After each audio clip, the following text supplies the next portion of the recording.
Hello students, welcome to Tutory Education. So in this lecture we will study the fundamental concept that is required to start your preparation for ICSE on computer application, that is OOP concept. As you know, in computer application we are studying a Java, that is OOP language. So before starting Java we should understand what OOP is. So in this video we will learn about what OOP is in a very short format but in a way that you will understand it. Okay, so let's start.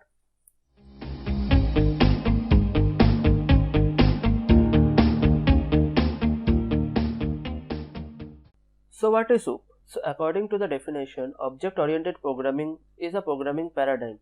So what paradigm means is a model. Is a programming model based on the concept of data and object.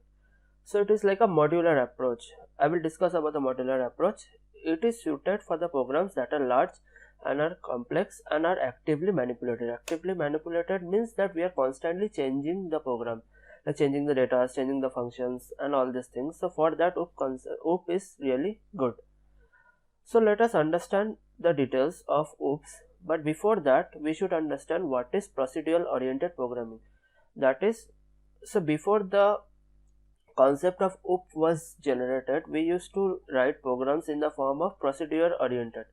So let us understand what is that. So in case of procedure oriented programming, there is a main program and the main program is divided into different functions. So their main program can be divided into function 1, function 2, function 3, function 4, function 5, function 6, function 7, function 8. So and all these functions interact with each other, right? Okay, so this function can interact with this function can interact with this function can interact with this. So all these functions can interact with each other. So in case of POP, a program is broken down into functions. So this is the program and it is getting broken down into functions. So it is broken down into different functions. Now what happens in procedure oriented programming is the data are stored in form of two ways. So data are stored in the form of global data and local data. Okay, so this global data can be accessed by all the functions. This is available everywhere.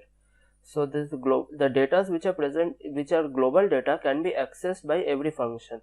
So function 1, function 2, function 3, function 4, 7, 8, everyone can access this global data.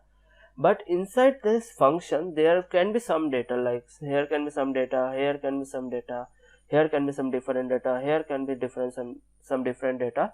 So those data are known as local data.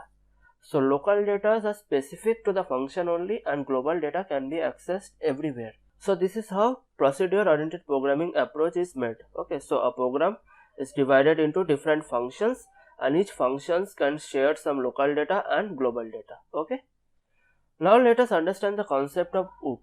So in OOP, the main program is divided into different types of objects. So suppose there is a main program, this is the main program.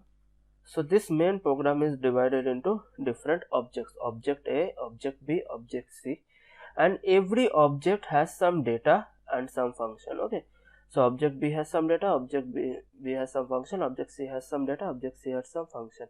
Now the data which are present in this object can be accessed by their function. Okay, so this function can access this data, this function can access this data, and this function can access this data. Okay, now these objects are related. How? So the function of object B can manipulate the function of object A and vice versa. So in turn this function of object B is manipulating the data of object A. Got it? Similarly, the function of object C can manipulate the data of function of object A through function of object A. Okay, got it, the concept? So this object can interact with with each other through functions only. They cannot access the data directly. So in case of OOP, the program is broken down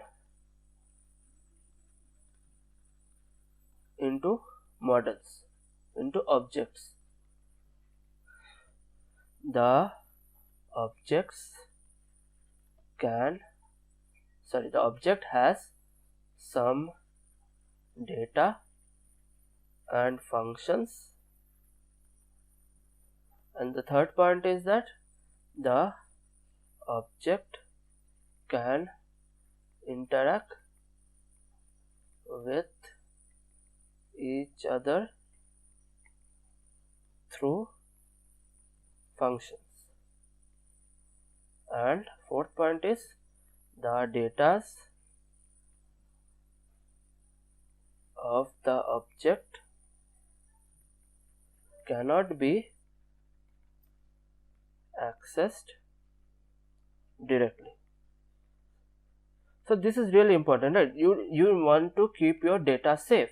So you don't want that any other program can access your data with very easily. So there must be some data hiding procedures that needs to be maintained to safely ensure the data that the data is protected.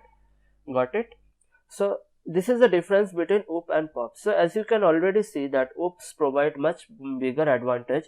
So OOPs is related to the real world. So in real world, everything is an object. So it has some basic characteristics and behavior. So OOPs has taken the concept of object from the real world and implemented it in the program. Okay. Now let's move on. So this is the third topic, advantages of OOP over POP. So in OOP, the development and maintenance is easier since the program is broken down into objects. So if we want to increase the complexity of the program, we can add some more object with some different data and different functions. But in case of POP, it is not easy to change the program. If we need to, suppose a change is made in the global data, so that change needs to be reflected in the entire program for different functions. Okay, so it becomes really complex when the program is large or the program is complicated. Next, OOPs provide greater security. Obviously, as we know, in procedural language programming, the global data is accessible everywhere, so it is not protected. But in OOPs, each and every data is protected and data is hidden inside the classes. So you cannot access the data directly. You need some methods and function. Moreover, you can set the different priorities over the data, like if you want it to be public or if you want it to be protected. And the third point is the programming approach of OOPs is related to the real world. So we can solve the real world problems more effectively rather than POP.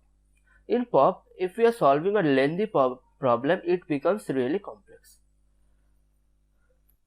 So next comes the basic elements of OOPs. So there are some basic elements of OOPs which are like class, object, abstraction, encapsulation, inheritance and polymorphism. We will discuss each and every element of OOPs in separate video. So I am trying to keep this video short and precise. Okay, so it can be easily understood and you don't get bored easily. Thank you for watching this video. This is a short video as we are covering a crash course on computer applications. Soon we are going to launch a full course which each and every topic will be covered in much more detail. Okay, thank you for watching and I would like to see you in my next video.